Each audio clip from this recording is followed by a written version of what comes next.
Hey everybody, welcome back to Dungeon Brew. Today we're going to be talking about combat quests. Stay tuned. Welcome to Dungeon Brew.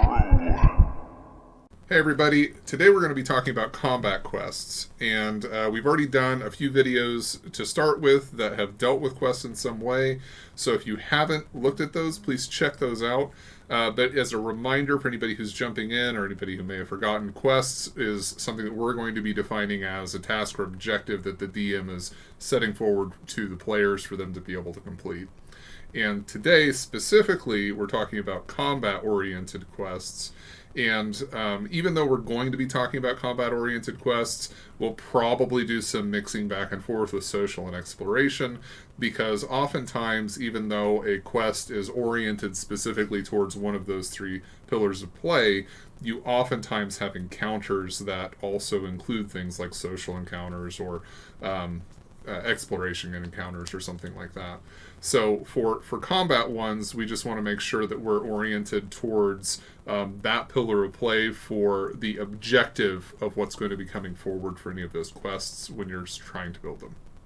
Absolutely. And I think that's just one way that you and I both like to keep quests interesting, which I think is probably true for most dungeon masters, by incorporating all three tiers within a particular category. Right. And when we're looking at combat, we're probably, like I've said before, there's lots of lists you can find online where you're looking at forums or on Reddit where folks are kind of breaking down quests and the type of quests that are offered to players. When we're talking about combat, we're primarily looking at quests like kill quests, protect quests, or survival quests. And for kill quests, this is pretty straightforward. It's when you're letting the party know that they need to head off to, do away with a baddie or a goodie, I guess, depending on the alignment of your party. Mm-hmm. A protect quest may be more along the lines of protecting an individual or even defending a location for a period of time. And then when we're talking about survival quests, in this particular instance, because we'll get into this as well in exploration, but survival quests oftentimes have to do with withstanding waves, maybe enemies that are coming in, and you having to make it through each what's the word I'm looking for? Each milestone or waypoint of those waves attacking you. Right. So we were talking about this some, and the interesting thing is we kind of came to the conclusion that when it comes to quest building, I think more often than not, both of us have a tendency to build social quests and exploration quests, which include combat encounters, and combat directed quests are actually something that we actually rarely build, specifically simply because having a socially oriented or an exploration oriented quest that is supported by combat encounters kind of feels more natural, I guess. But that's not to say that you cannot have those. It definitely makes sense that you have things like bounties out on an ogre in the region who's trying to go kill children, and so you have a kill quest specifically to get the head of the ogre. There's nothing wrong with that, and it would include exploration encounters as you're trying to hunt down this ogre and find its lair in order to be able to slay it. So there are other pieces involved in that, and I think that for something like a combat quest, something like a kill quest, it behooves you as a DM to try and make sure that you're rounding that out with exploration and social. So I already gave the example, right, of exploration to find the lair, but you could also include things like social quests where you're interacting with people in the town in order to try and get information about when the ogre is striking and who he's targeting and how often he comes. All of that information can allow you to allow the players to accept the quest and address it in different ways. Maybe instead of trying to find the ogre's lair, they're going to try and lay a trap because they know he comes every 3 days and they know that he always comes from the northwest. So make those quests interesting by allowing it to be supported by the other pillars of play, and allow people allow characters who would excel in social situations or exploration situations to benefit the execution of that quest. I really appreciate that you're looking at the different type of characters that are being played and making sure that the quest is befitting to their own style or their own strengths. Because sometimes I think that we forget about that as DMs, and we create these quests that don't necessarily support the character's own attributes in the way that they would play their character or what those attributes are in and of themselves. I know that I've read lots of forums, for instance, where we've seen campaigns or adventures that are built with like assassin guilds, and the assassins having marks that they have to go out and kill. And in thinking about that, in lieu of your point, is you also want to make sure that there's a lot of options outside of just killing. Even if it is a kill quest, here's your mark, go take them out. Think about your characters.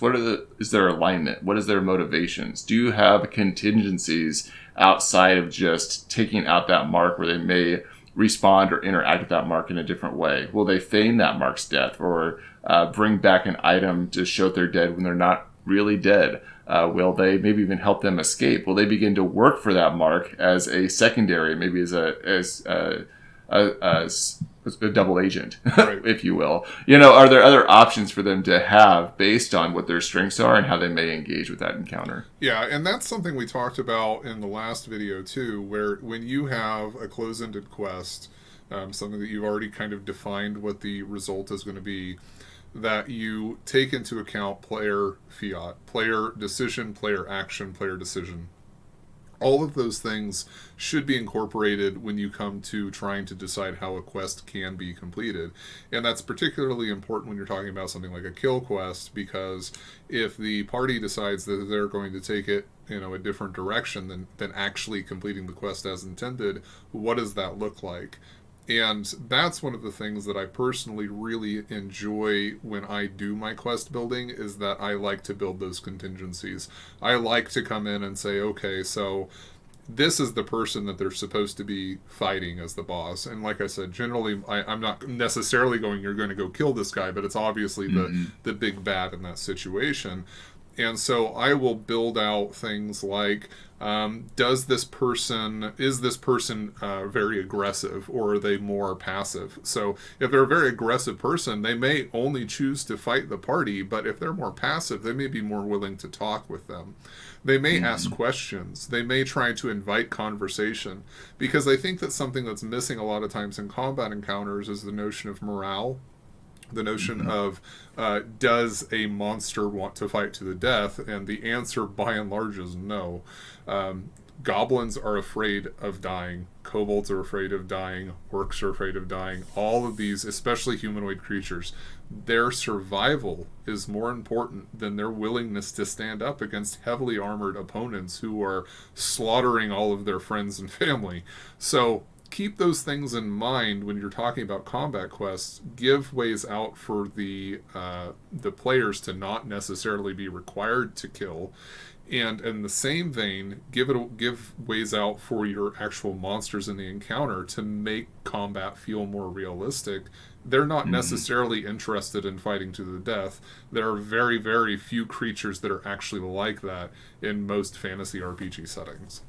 Or in real life. Or in real life, but, To build on that a little bit and just to shift gears, I really appreciate you sharing. Those are excellent points. But I know we've focused a lot on kill quests. I want to talk a little bit, while we have time, about protect and survival quests, specifically in making those interesting and making them balanced. While you and I both don't usually do kill quests per se, and we think of combat quests in that way, I know that you and I both ran campaigns where there's waves of enemies that are coming in, or there's a particular location that needs to be protected. How do you make that engaging, John? Or how do you also make it balanced so that the party isn't overwhelmed when you're doing those types of quests in general? Okay, so since we're dealing with two different types of quests, let's talk about one, then we'll transition to the other. So Sure, for protect quests.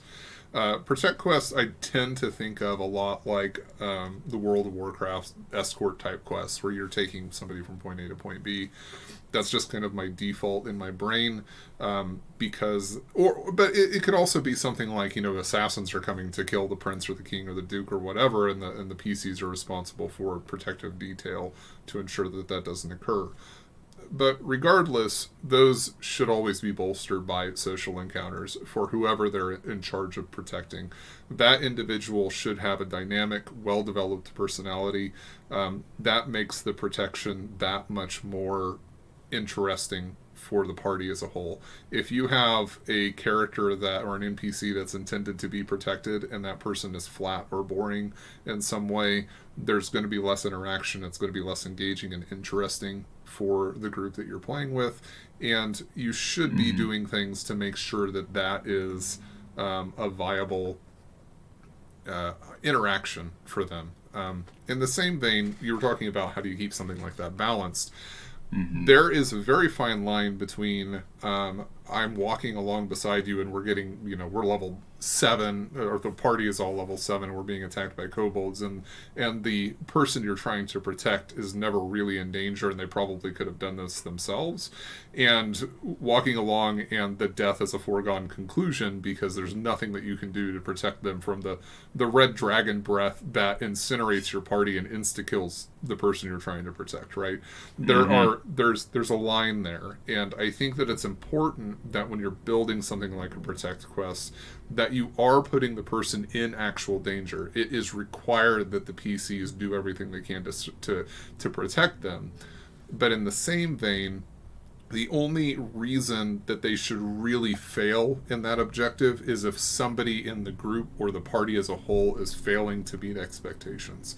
So something along the lines of your cleric is not providing healing maybe to the person they're supposed to be protecting, or the fighter decided that he's going to go running off chasing a band of kobolds who ran away instead of standing at the person's side. Those types of things should put the protectorate's life in danger. But that doesn't necessarily mean if everybody's doing their job, there isn't really any reason they should fail unless, dice rolls.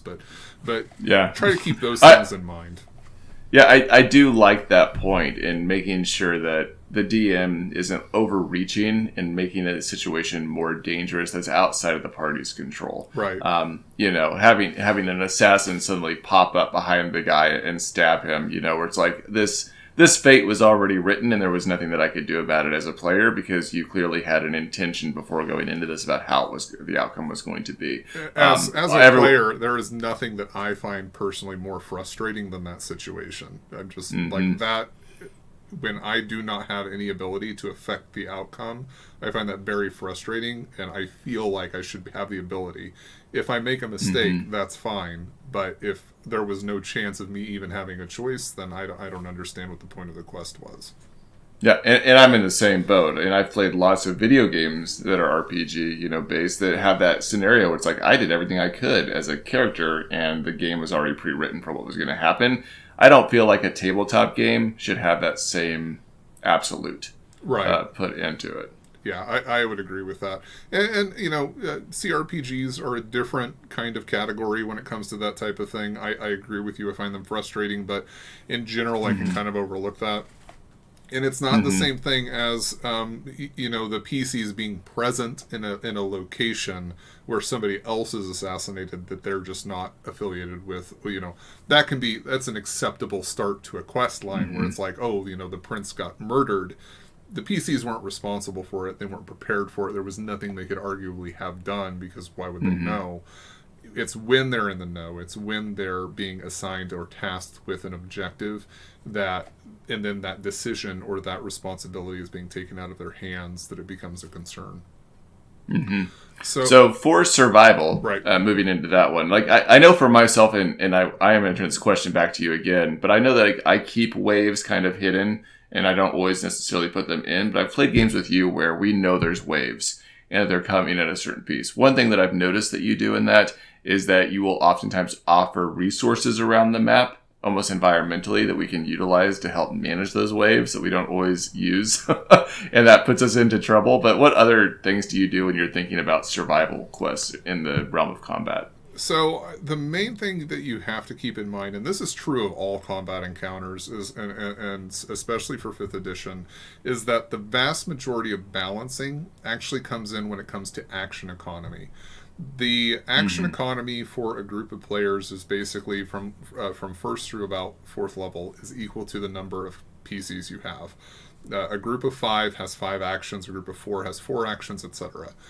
If you have a enemy that is coming against them, if they're fighting kobolds or they're fighting orcs or whatever it is, when it comes to the action economy, their actions are equal to the party so long as there's an equal number of combatants. It's when you start to exceed the number of, if you have more enemies on the battlefield than you do PCs, you start to imbalance that. And that creates a losing scenario for the PCs. Now, you can do that temporarily. It works okay for you to have a group of 5 PCs and you have 6 or 7 enemies on the field. It's dangerous, but it's maintainable so long as the CR of those creatures aren't too high. But it's when you start getting into a situation where, you know, your PCs are being outnumbered by like 2 to 1 that you run into a really big issue, especially prior to 5th level. After 5th level, this starts to get way, way broader, way spongier in terms of what can be handled by the group as a whole. Fighters start getting 2 attacks per round. Rangers, most of those fighter type classes have multiple attacks. That figures into action economy. Suddenly they have more ability to do things. You have wizards who are getting access to fireball spells or spells that target multiple enemies, which means that they can deal with multiple enemies by themselves without having to rely on cantrips. So you start to get into that, then things start to kind of spread out. So when you're talking about survival, you're talking about waves of enemies. That's something you kind of have to keep in the back of your mind. When a new wave is coming in, how many are you allowing to come in? And you were talking about keeping your waves hidden. Even when I let you guys know that I am doing waves of enemies, the exact number of enemies that come in a wave are also something that I keep ambivalent, because if you guys are getting overwhelmed because we have had 3 waves in a row and there's too many combatants on the field, then I may allow that 4th wave to just have a few people in it. I'm not going to include a bunch more in there. I'm going to give you more time to deal with what you've got. In the same vein, if you guys are just completely obliterating these waves that are coming through, I'm going to double up. I'm going to send more out, or I'm going to start pulling in some of the stronger creatures that I have prepared for that wave of enemies. So there's still that DM coming in and trying to manage or balance the actual combat and play, regardless of whether or not the PCs actually know the waves are coming. I don't know if this is a good spot to end, but I have really one final thought, kind of summing up a lot of what we've said, is that as a DM, it's your job to challenge the players without overwhelming the players. And if it's coming to a place that the fun is being removed out of the gameplay, especially in combat quests, then you may want to reevaluate what you're doing, because everyone should be excited to come down and sit down at the table and play the game, and they shouldn't be leaving more stressed than when they came. Well, and the flip side of that, I think, is boring combat, and that's also a big issue. If your players don't feel challenged, if the combat does not feel challenging, you run into a similar issue. People don't look forward to the next game because the combat is uninteresting or unexciting. It's kind of going through the motions, and then there's a question of what is the purpose of combat if there's no danger involved, because danger causes conflict, and conflict that causes excitement. You can't get excited about something where there's no danger. So kind of keep that in mind as well, as you want to make sure that you're making combat interesting. You can do that by making sure that the encounters are difficult. You can also do that by trying to manage the tactical play in there. And tactical play can be done by varying your enemies. Don't just have them fight a group of kobolds. Mix in other creature types that make sense in that scenario. It works really well for like orcs, and suddenly you have manticores coming in, because a manticore is generally an aerial creature. It's providing a different avenue for attack. It's difficult to target for your melee type fighters, and it creates a situation where the party has to think on their feet. They have to change tactics to approach this new threat that is coming from a different angle. So varying your enemies works really well. Terrain tactics works really well. Provide battlements so that the archers, the enemy, goblin archers, have a battlement to stand on, and then they have to navigate to get to them, or they have to use aerial attacks. Allow terrain features on the ground, such as heavy brush or wooded forest or obscurement of some kind. All of those things can serve to make combat interesting, because the players then have to address either circumnavigating the terrain in order to access the enemies, or using the terrain to their own advantage so that the enemies are at a disadvantage based off of what's going on. Just kind of think about those things as you're determining where those locations are going to occur for combat, and try to make those as interesting as possible. Yeah, because even though the quest may be quite simple, you can actually have the engagement be fairly complex, which is going to bring some nuance to it and make it memorable for characters far after the combat's over. Yeah, I'm going to throw out this one thing just because that's what it made me think of that. Is I know that I was running a campaign years ago, and the group was trudging through, and it was snowing outside. They were trying to find cover. They decided to go to a cave. The cave is one that an ogre happened to inhabit. But the interesting thing was that there was this little stream that was running into the cave, and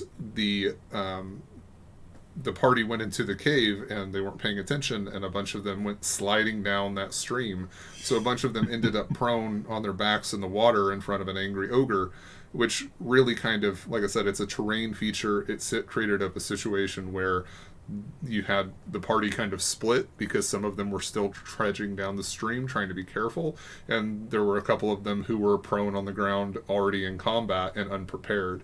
So the ogre itself was not a huge challenge. Like it wasn't a high CR for the party at their level, but it created a danger because of the terrain situation and the combat scenario that was created by the way that they encountered it. So just a small example of a way that you can try to make things more interesting, combat-wise, tactics-wise, terrain-wise, for a combat quest that you're setting up, or a combat encounter.